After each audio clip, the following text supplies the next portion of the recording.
Welcome to Transmission on Bent TV. I'm Sammy Cameron, and today we're talking about the law and our rights. Joining me today are Dale. G'day. Bernice. Hi, how are you? And Amy. Hello, how are we? Thank you for joining us today. Pleasure. So, I wanted to just start talking about our experiences with the law and the police, any personal experiences that we might have had. Well, I got arrested when I was 18, put in the back of a divvy van, the one and only time that I've ever been in the back of a divvy van. And it was my fault, and I claim responsibility for that, but I think the police actually do a pretty reasonable job with how they manage us on the whole.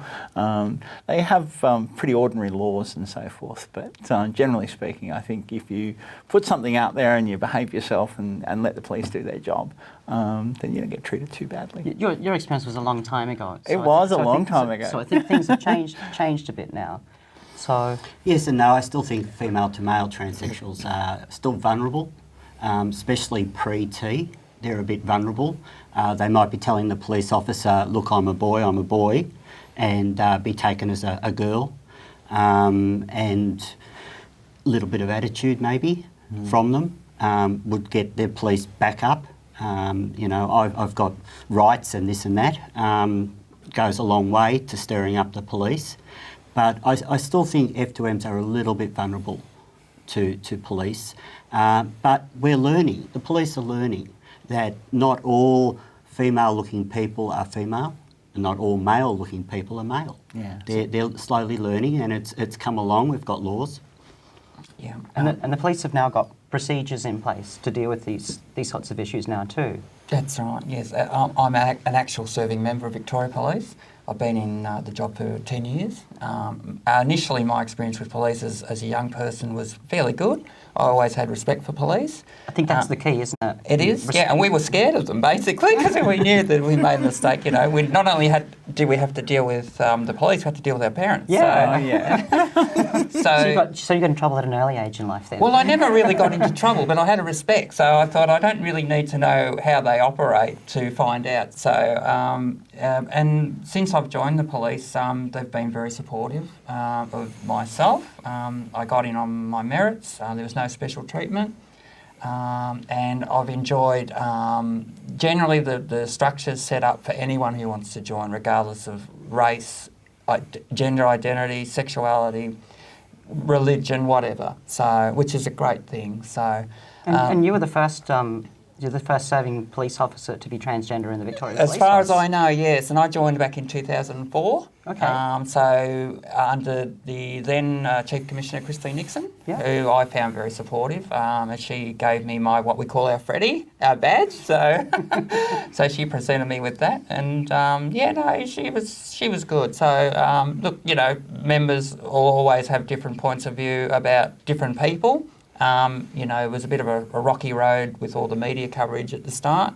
For you? Yeah, so, and a lot of the information that they had there wasn't accurate anyway, but that's all right. You know, you just think, well, I got to do what I got to do, and I just go and do it. So, but members I've worked with, they enjoy working with me, and they know that I've got their back, and I know they've got mine, so it's good. I suppose you're in a position we don't really need to talk about it with people. It's just like... No, look, I mean, I've gone to some jobs, you know, and you always get someone to say, are you a man or a woman? And I'll just say something. I'll just say I'm transgender. You know, what's the issue? You know, I'll just say it. You know, I'm not going to say, you know, because sometimes I feel like saying, I am your worst effing enemy. Don't cross me, you know, but I'm up front, and if they want to go on with all their, you know, negativity, fine, I don't care, you know, yeah. If you're arrested and the police need to search you, and they look at your licence and they look at you and they can't see, they think there's a mismatch between gender, what do they do? Under the legislation, if a person identifies as either male or female, even though their biological sex states differently, they are to be treated in the desired gender role. So it's a matter of the person who's been arrested gets to choose, this is the gender that I am, well, or I want you to treat me as. I suppose the word choose is probably not something we choose, you know. Okay, So, but look, if a person says to, like Dale was saying earlier, if they say, I'm a boy and I may look like a girl but I'm a boy, or I may not look like a girl but I'm a boy. You know what I mean? We have to go with that and say, right, this person. So we would ask, are you a transgender person? Yes, I am. Okay. Then we would have to implement a person who they feel comfortable with to conduct the search. And when we're talking about searches, a general pat-down search on the street is generally just done by a member of the same gender or same sex.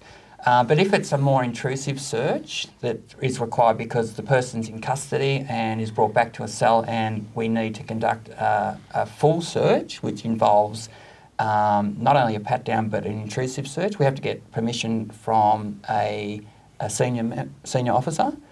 And also that has to be done either through a doctor or a person qualified of the same gender. Okay. So, look, we're not there to intimidate or scare people, although I know in the past, yes, the history has not been that good. And I remember a member saying to me when I was a constable back in 2004, you know, if you had a join back in the 80s, we would have built the crap out of you. So I thought, gee, just as well I didn't join in the 80s. Yeah, 80s definitely. were wild times. Yeah. So, and these are coppers, you know, so, but things have changed, thank God. So, but look, there's always going to be a mentality in some members' minds that we're all, you know, a bit different and odd and all the rest of it, but I think, thank God, you know, things are changing and people are starting to realise that we are real people. And I think that's very true. Yeah. We have changed so much. I've transitioned in the last 4 or 5 years. And you're in the Air Force? I'm in the Air Force. Yeah. But what I noticed more than anything else is the public has transitioned with me. It was one of the reasons why I was able to transition is because the world was right. Generally speaking, the laws started to change, public perception started to change. Royal Children's Hospital, one of the most conservative establishments in the country, started supporting transgender children. You know, you have a whole range of changes that came through that support the law reform. Do we know anything about how many transgender people find themselves in jail or anything like that? I know of one guy who just can't keep out of jail in New South Wales, and they lodge him at Silverwater. Lodging is the right word, I think. lodging, yes. And he's a habitual criminal and drug addict. It's a shame. The system tries to really try hard. When he first got into trouble back in the 80s, they just said, right, you'll go here, here and here. But now in the enlightened age, they're trying to say, look, the dysphoria, we want to put you in Silverwater with the women and you have to work halfway with us. If with all things, you have to work halfway. If I got in trouble tomorrow, I'd probably end up at Deer Park, but I'd work with the authorities. All right, we're going to have to wrap it up. Thank you so much for speaking with us today. Thank you to Dale, Bernice and Amy. I'm Sammy Cameron on Transmission with Bent TV. Thank you for watching us today and see you next time.